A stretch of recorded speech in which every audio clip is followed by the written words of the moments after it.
नमस्कार साथियों, government college जनता के यूट्यूब चैनल पर आपका स्वागत है। हम बात कर रहे हैं बीएससी पार्ट सेकंड थर्मोडायनामिक्स के एक यूनिट ऊष्मा इंजन तथा ऊष्मागतिकी के द्वितीय नियम के एक महत्वपूर्ण टॉपिक कार्नो इंजन के बारे में। इससे पूर्व में हमने 2 वीडियो कार्नो इंजन पर बनाए हैं, जिसमें पहला वीडियो था कार्नो इंजन के पार्ट्स को बताने के लिए, दूसरा जो वीडियो था वो कार्नो इंजन की कार्यविधि बताने के लिए, और कार्यविधि का वो पार्ट 1 था। आज का यह वीडियो उसी कार्यविधि को हम आगे बढ़ाते हुए अंत तक पहुंचाएंगे। तो हमने कार्नो इंजन की कार्यविधि के अंतर्गत ये पढ़ा था कि कार्नो इंजन में हमारे पास कुल मिलाकर 4 पार्ट होते हैं। उन 4 पार्ट्स में हमारे पास सबसे पहले होता है एक सिलेंडर, जो कुचालक पदार्थ का बना होता है, जिसके अंदर भरा होता है कार्यकारी पदार्थ के रूप में आदर्श गैस। एक होता है ऊष्मा का स्रोत, एक होता है कुचालक स्टैंड, तथा चौथे नंबर का पार्ट होता है ऊष्मा का सिंक। मुख्यतया सबसे ज़्यादा जो है वो काम आने वाला पार्ट है इसमें वो है सिलेंडर, जिसमें भरी हुई आदर्श गैस है, और उस आदर्श गैस के ऊपर सिलेंडर में लगा हुआ होता है एक पिस्टन। इनके बारे में हम पूर्व के वीडियोस में चर्चा कर चुके हैं। कार्नो इंजन का प्रथम व द्वितीय प्रक्रम हम इससे पहले वाले वीडियो में पढ़ चुके हैं, प्रथम प्रक्रम और द्वितीय प्रक्रम में। इसके बारे में मैं शॉर्ट में आपको बताना चाहूँगा कि प्रथम प्रक्रम में हम क्या करते हैं, सिलेंडर को उठाते हैं और ऊष्मा स्रोत पर रखते हैं।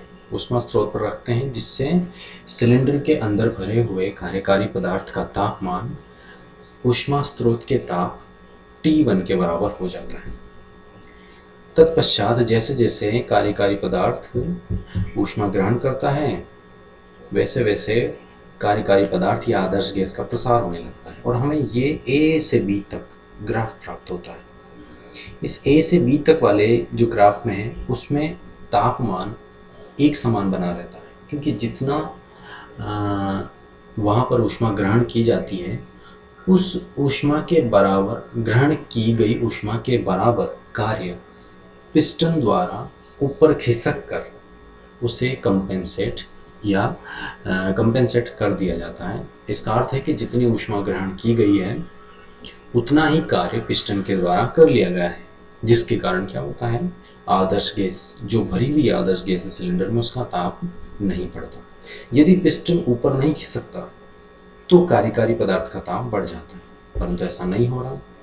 इसीलिए समतापी प्रसार में यहाँ पर हम कार्यकारी पदार्थ का ताप निश्चित बनाए रखते हैं। दूसरी प्रोसेस के अंदर हम क्या करते हैं कि सिलेंडर को उठाकर कुचालक स्टैंड पर रखते हैं तथा पिस्टन को खुला छोड़ देते हैं और उसे ऊपर खिसकने देते हैं, जिससे कि क्या होता है कि गैस का और प्रसार होता है। परंतु प्रसार होने के साथ साथ उसे कहीं से ऊष्मा नहीं मिल रही, क्योंकि वह एक कुचालक स्टैंड पर रखी हुई है। सिलेंडर की दीवारें ऊष्मारोधी है, इसलिए वातावरण से भी कोई ऊष्मा नहीं ली जा रही है। इसीलिए यहाँ पर गैस का प्रसार होता है, लेकिन गैस के प्रसार में गैस के अंदर की ऊर्जा काम आती है, जिसके कारण क्या होता है, गैस का ताप या उसकी आंतरिक ऊर्जा घट जाती है, तो गैस का ताप घट जाता है। तो इस वाले ग्राफ पर जो वाला A से B वाला जो ग्राफ था, ये समतापी प्रसार था, परंतु जैसे ही हम B से C पर पहुंचे तो ये रुद्धोष्म प्रसार हो गया। प्रसार तो हो रहा है परंतु ये रुद्धोष्म प्रकार का है, अर्थात यहाँ पर तो ताप T1 था, अब ताप जो है वो गिर गया है, और गिर के ताप T1 से T2 हो चुका है। इस स्थिति में प्रसार जो हुआ है उसके कारण जो आयतन है वो V2 से बढ़ के V3 हो गया है, और दाब जो है वो घट के P2 से P3 हो गया। देखिए यहाँ पे दाब A से B तक पहुँचने में थोड़ा सा कम हुआ है, परंतु यहाँ पर दाब जो है हमने और ज़्यादा घटाया है और P2 से P3 तक घटा के ले आए हैं। तो ये दो प्रक्रम जो है वो एक तो था समतापी प्रसार, दूसरा रुद्धोष्म प्रसार। तीसरा जो प्रक्रम है उसमें हम क्या करेंगे, समतापी संपीड़न, अर्थात अब हम सिलेंडर को स्टैंड से हटाकर ऊष्मा सिंक पर रखते हैं। सिंक जिसका तापमान T2 केल्विन है और T2 केल्विन ताप T1 से सदैव कम होता है। अर्थात अब हम क्या करेंगे, प्रारंभ में जब हम A से B तक गए थे तब हमने ऊष्मा स्रोत से Q1 ऊष्मा ग्रहण की थी। ये Q1 ऊष्मा जिसमें हमने W1 कार्य प्राप्त किया था, ये Q1 ऊष्मा जो हमने ग्रहण की थी उसके बाद हमने और कार्य किया एडियाबेटिक एक्सपेंशन या रुद्धोष्म प्रसार के द्वारा।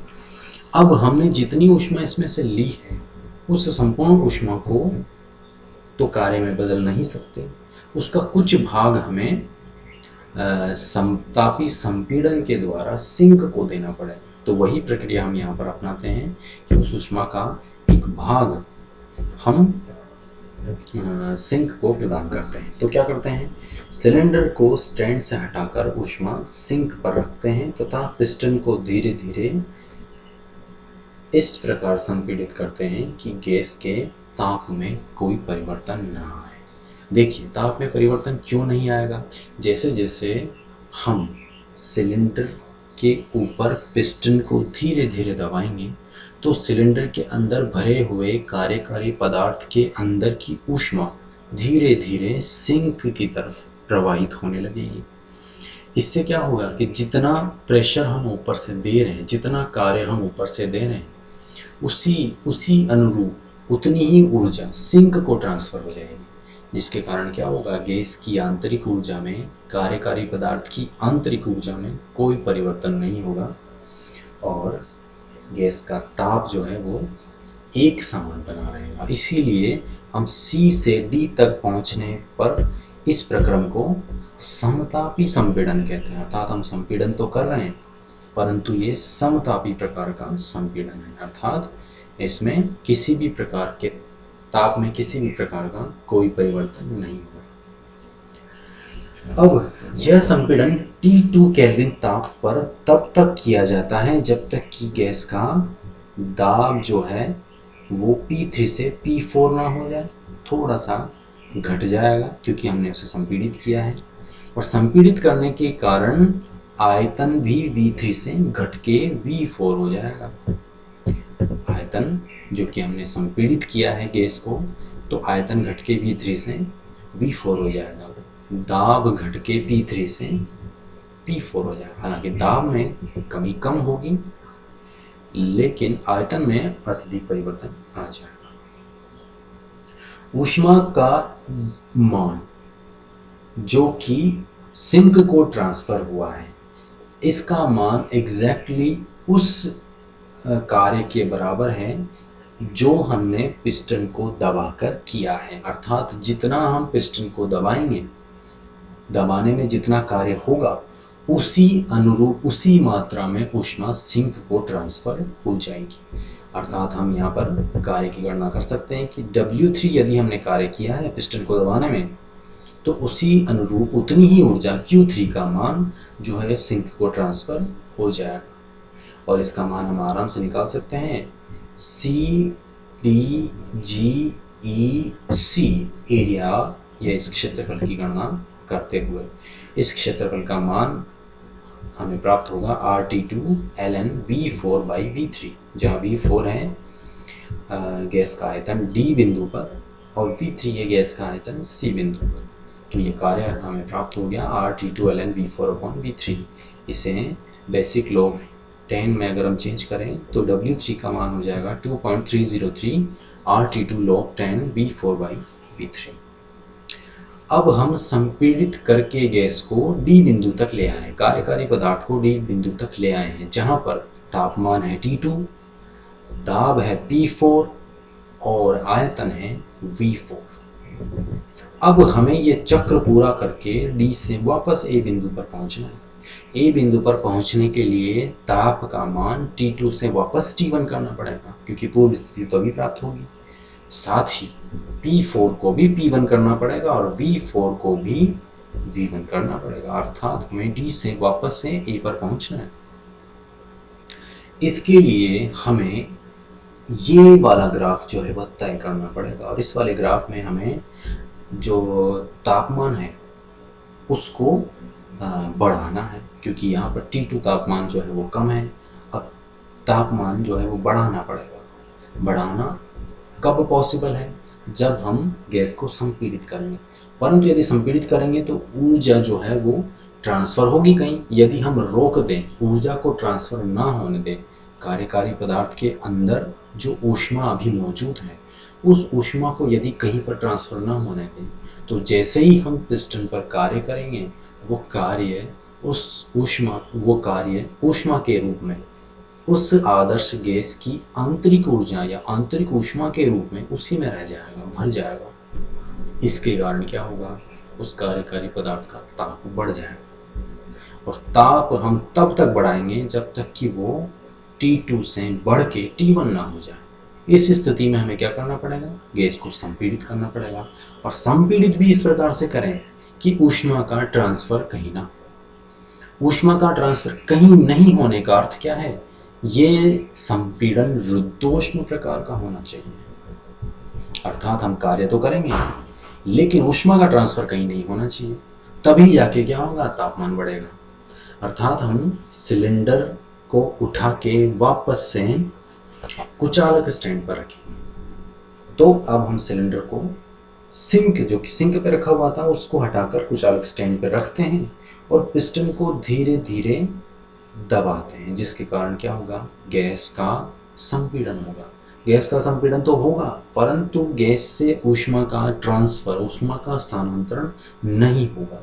ऊष्मा का स्थानांतरण नहीं होगा, इसका अर्थ है कि पिस्टन द्वारा जितना भी कार्य गैस पर किया हुआ है वो ऊष्मा के रूप में गैस के अंदर ही संचित हो गया, और इस कारण गैस का ताप बढ़ जाएगा। तो ये कार्य हमें तब तक करना है जब तक गैस का ताप T2 से बढ़कर T1 ना हो जाए, और इस स्थिति में दाब भी P4 से बढ़कर P1 हो जाएगा और आयतन